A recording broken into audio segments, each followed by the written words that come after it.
இன்றைக்கி நம்ம வீடியோவில் என்ன பார்க்க போகிறோம்னா ஃபேன் கெப்பாசிட்டர் மாற்றுறது எப்படின்றத பார்க்க போகிறோம். அது மாற்றுறது ரொம்ப கஷ்டமான வேலை இல்லை, ரொம்ப சுலபம் தான்.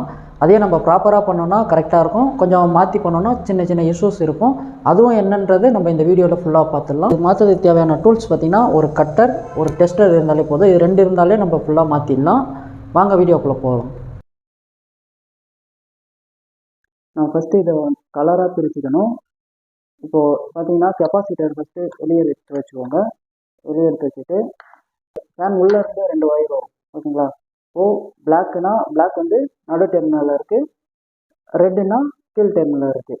இப்போ நம்ம கரெக்டாக அதை பார்த்து பிளாக்கை கரெக்டாக நோட் பண்ணி கழட்டிக்கணும்.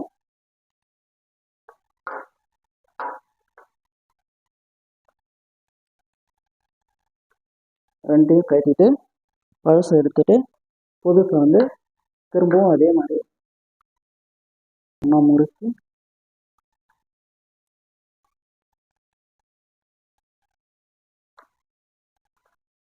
பிளாக் மேலேயும்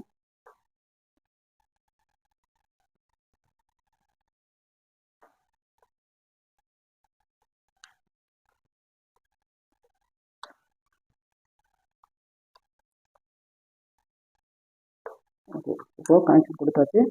நம்ம இதை ஜஸ்ட்டு ஸ்டார்ட் பண்ணி பார்க்கலாம். கரெக்டாக ஆன்டி கிளாக் வாய்ஸ் சுற்றுது. இதுவே இப்படி ஆன்டி கிளாக் வாய்ஸ் சுற்றினா தான் கரெக்டு. இதுவே ஃபேன் ஆஃப் பண்ணிவிட்டு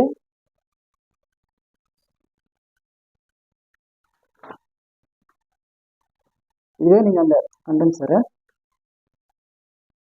இப்போது பிளாக் மேலே இருந்துச்சுங்களா, ரெட்டு கீழே இருந்துச்சா, இப்போ இதனால் என்ன இஷ்யூ ஆகும்னா, இப்போ வந்து ரெட்டை இப்போ மேலே கொடுத்துட்டு மாற்றி கொடுக்குறேன்னு வச்சுக்கோங்க.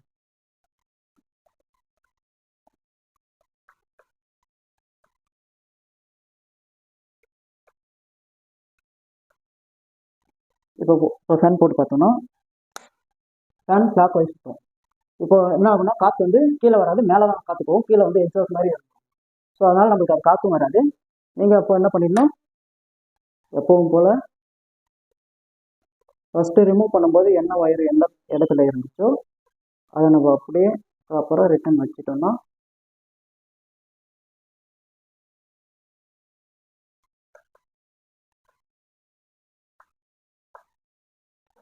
க்ளோஸ் பண்ணிவிட்டு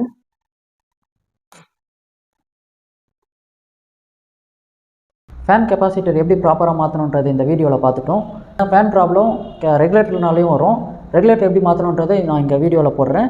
நெக்ஸ்ட்டு பார்த்தீங்கன்னா இந்த மாதிரியான எலக்ட்ரிக்கல், ப்ளம்பிங், ஆர்ஓ இந்த மாதிரி வீடியோஸ் வேணும் அப்படின்னா எனக்கு கமெண்ட் பண்ணுங்கள். மறக்காமல் என்னோடய சேனலை சப்ஸ்கிரைப் பண்ணுறேங்க. தேங்க்யூ.